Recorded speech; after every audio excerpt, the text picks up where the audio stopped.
What up, baby? Lightning, thunder, it's the Storm Warning show on the come up with Big Groove and ABlakk too. Have your popcorn ready when you come through. We talking hurricanes and how they making moves with pick six to the houses and big hits like ooh. Next man step up, and that's the motto. We building up a dynasty today for tomorrow. BCS wins in them poll rankings again. If you ain't heard about the U, then homie, where you been? It gotta be something in the water, cause when it come to them trenches, you know the Canes is digging harder. If the legacy don't kill them, then the speed will. When you see that you on your schedule, just know that ain't gonna be no cheap thrill. Leave it all on the field. Been doing that for years. Play the game like how you practice, that's what it is. Canes causing havoc on the field. Hit the ops so hard that they gon' have to go back and game plan and run drill. The game on the line on fourth, we gon' go. And keep on coming up like the Storm Warning show. Yeah. Oh! We got an emergency broadcasting, people. I got hit up by my guys like, hey, we got to do a show. All right, we gonna do it. What's up, big dog? Tell what's going on, man. What's going on? Storm Warning back in the building. You know what I'm saying, son? And, you know, back again. Nah, man. Yo, I got to address this, yo, because, you know, being a coach and being a former player, you know what I'm saying? I know how tough it is as a coach, and I know how tough it is as a player, right? So this morning I was looking at this podcast, Kane Sport Podcast. They do it every morning, Gary Furman and Matt Shadell.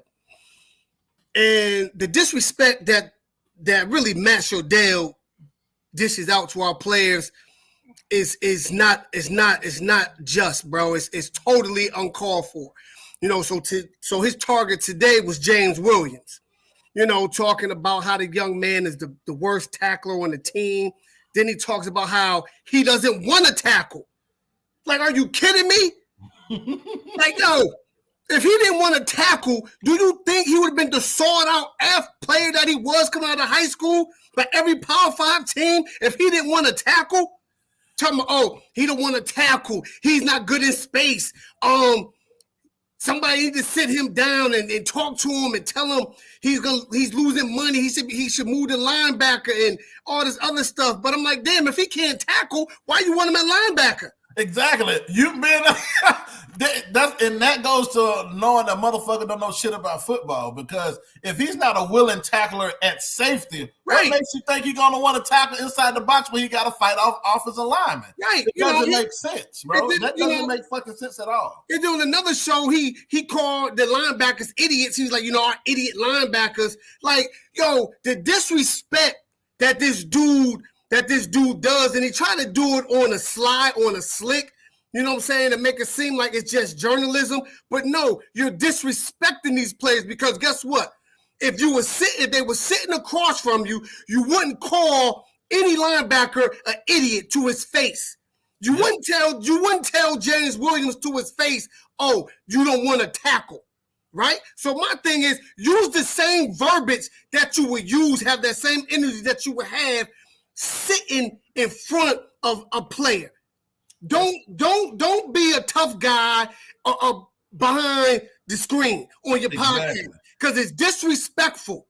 It's blatant disrespect, and I don't care how anybody may feel like, no, it's not. Yes, it's disrespectful to put that on him, to say he doesn't want to tackle. Are you kidding me? Are you kidding me that he doesn't want to tackle? Then he says, they're talking about Keontre. They was like, well, Keontre isn't as physical as Gilbert Frierson.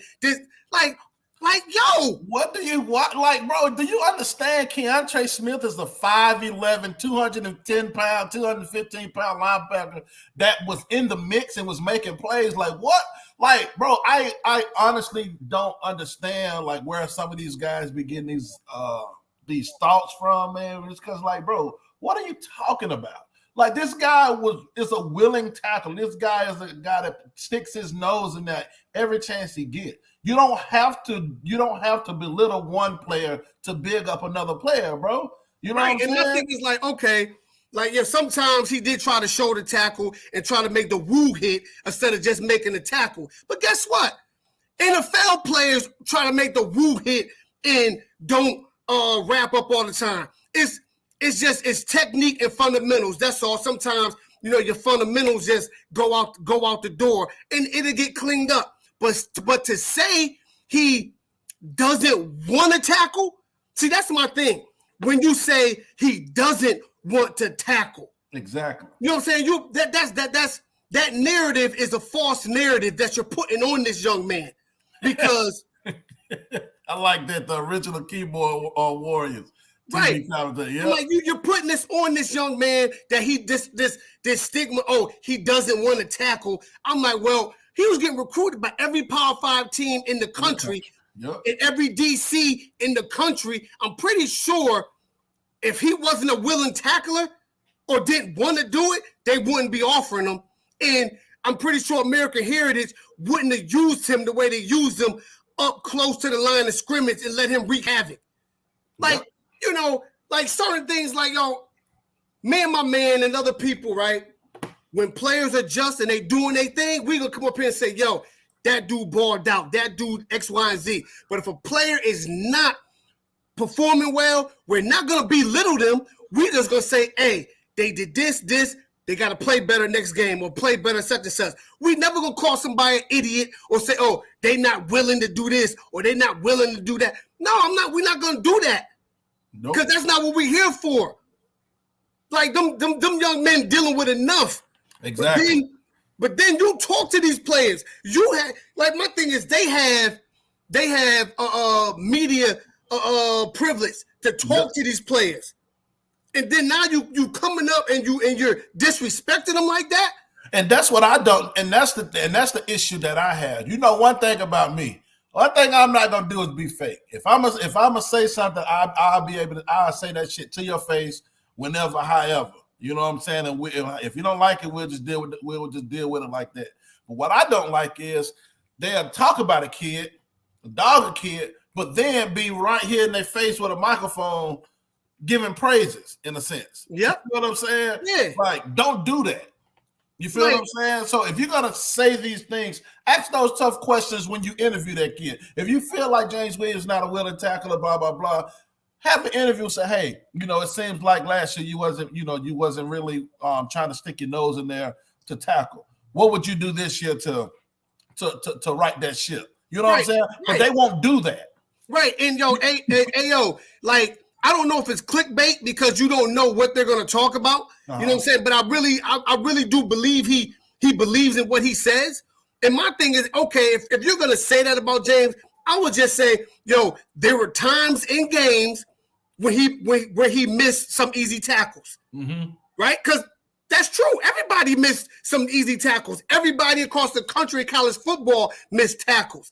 But I'm never going to say, hey, Dan Morgan missed tackles. Dan Morgan missed tackles. Ray Lewis missed tackles.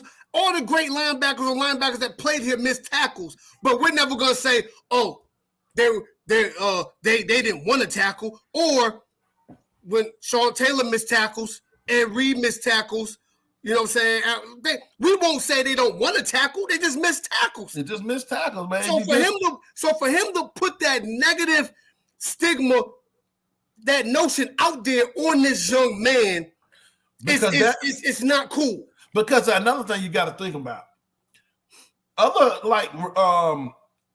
scouts and things, they may take a look at, they look at content as well to see what what certain people think about certain players. Right. And of course they're going to form their own opinion. Perception. But if you put that stigma on a player, he's not a willing tackler, that shit can potentially follow him exactly until he gets drafted. You feel it can hurt him, cost him millions of dollars. You can hurt his NIL deals because I'm pretty sure, just like the Ruiz family, they watch content too. So if you put that negative stick, this kid don't want to tackle, okay, well, I ain't gonna really put no money behind this kid. You know what I'm saying? You have to be thoughtful on what you're saying when it comes to these players. Right. And a lot of these guys be popping fly off the handle, and that's not cool. Perception shapes some people's reality. So if they putting that out and somebody just goes and look at that and be like, wow, James, wow, he's not a willing tackler. So guess what happens now? When that person watches James Williams and he misses a tackle, then they're going to say, yep, well, Matt Shodell said it. You know, they said on K-Sport he wasn't a willing tackler, so that's why he missing tackles. No, that's not why he missed the tackle. He missed the tackle because it's football. And the other person is an athlete too. This is another D1 player that he's playing against. That was the best in his region. You gotta understand that. You know what I'm saying?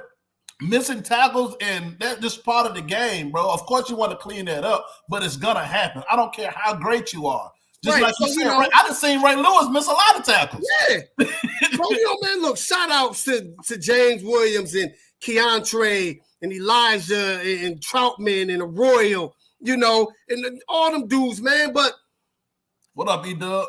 Let me explain. And if y'all young men watch this video, I want you to know we always gonna be in y'all corner, right? We always gonna have y'all back. When you play bad, or we're gonna still have your back, we're gonna critique you, but we're never gonna belittle you. That's what we're doing on the Storm Morning, baby. You know what I'm saying? And when you guys play good, we're gonna come up here and give you your props and big you up. But we're never going to belittle you and put some false narrative out there on you that's not true. We would never say, that's like us saying, oh yeah, Jalen Knight, yeah, he's nice, but he don't like to run inside. He don't like to run between the tackles. Like, we're not gonna, no, we're lying. But we may say, okay, this person may be a little better at running between the tackles. That don't mean you don't like to run between the tackles. Right. It's just somebody better at doing that. You may be better in space, but we're never gonna say what you don't want to do, because at the end of the day, we don't know. Exactly, but we're never gonna put that. We're never gonna lie on you. We're never gonna lie on you. You know what I'm saying? And that right there was a lie to say that this young man does not want to tackle. Like, he doesn't want to tackle. And y'all can go look at it and listen to it. He said, yes, he's not a willing tackler. Like, are you like, come on. Like, really? Like, y'all really gonna say that about this young man, to say that he's not a willing tackler? I get it. I'll take it if you say, he missed some tackles. All right, cool. Yeah, he did, along with everybody else on that defense. Yep. Max crazy. We'll go. Y'all, we definitely go after the coach. I got to leave my guy Manny alone. He gone now. Leave him alone. You know what I'm saying? But look, that's just and that's not a rant. That's just my facts. That's just my Fact Friday. Like, I'm okay. I'm okay with constructive criticism of players. I'm okay with that, because constructive criticism never hurt nobody. It'll only make an individual better if they accept it. I'm not okay with lying on a man's name and lying on a young man's ability and what he is willing and not willing to do. And to say he's not a willing tackler is a bold-faced lie and should not be put on that young man. So that's my Friday fact. That's what I wanted to come up here to get across. So it's timestamp, so y'all know that I do not approve of anybody bad mouthing and putting false narrative out on any player. Any player. Yep. So that's it. That's all I have for y'all, family. Appreciate the ones that came up in here, but that's all ABlakk had for y'all today. That's it. Matt Shodell, please stop that, bro. Please stop that shit. It's not a good look, bro. It looks like an act of desperation. You know what I'm saying? Don't do that to the players, bro. Don't do it. They got a clean slate. You know what I'm saying? They working their ass off right now. This is not the time to be talking about what a player ain't trying to do and what, you know what I'm saying? Just sit back and enjoy the ride like everybody else, bro. You know what I'm saying? That's all I got to say on that topic, man. You know what I'm saying? I'm glad you said something about it, because now I got to go back and watch it, because, like I said, I don't really watch those guys like that, man, because they be on some other type shit. You know what I'm saying? You know, and Gary, and you flaw for kicking me out that cane sport too, because I spoke the real and spoke my mind. I ain't forgot about that shit. You know what I'm saying? Well, it's all good though. But look what we doing now. We got our own platform. You feel me? I can say what the fuck I want to say. Right. You know what I'm saying? But yeah, man, that's where I'm at, bro. And for you, like I said, for the young men that play for University of Miami, what up, Vision? Just know ABlakk supports you. You know what I'm saying? I'm gonna support you. You know what I'm saying? But you know, hey, if your play is down one game, we're gonna come up here and we're gonna critique because that's what we do. You know what I'm saying? Y'all get it from your coaches every day. You ball out, we're gonna come up here and give y'all props. But like I said, we're never gonna lie on y'all. Ever. We're never gonna put a false narrative out there on none of you at all. That's one thing we would never do. That's something that the Kane Network would never do. We'll never do that. The YouTube Kane Network will never do that. We always shoot it 100 and be fair and true to you guys. You know what I'm saying? Because we know how tough it is as college athletes and student athletes. You know what I'm saying? So, man, look, y'all keep doing what you're doing. Y'all keep working hard. You know what I'm saying? Y'all keep proving a lot of these people wrong that want to smile in your face and put the tape recorders in your face and, you know, want to big you up. But, hey, forget all that. Listen, people, because you know I always got a quote, right, Groove? People will yell out your failures, but whisper your accomplishments. Yep. Remember that shit. And we're going to end it on that note right there. A great quote by my guy, man. We want to appreciate you guys for tuning in for these 16 minutes and 50 seconds, man. I just got my boy just wanted to come on and speak his mind. And so, of course, we got to do that. You know what I'm saying? We do that as a team, and I got my brother back 100%. And if they got something to say, they already know I come at them 100%. You know what I'm talking about? But, hey, appreciate you guys for tapping in with us, man. This is going to be a short show. My boy just had to get something off his chest, man. And we'll be back next week. You know what I'm saying? And it's all love, man. Appreciate y'all, man. Shout out to James Williams and the whole Kings, baby. And shout out to James Williams and Keontre Smith and everybody else. Elijah Royal, Deshaun Troutman, everybody. Yes, sir. We out this thing. Peace.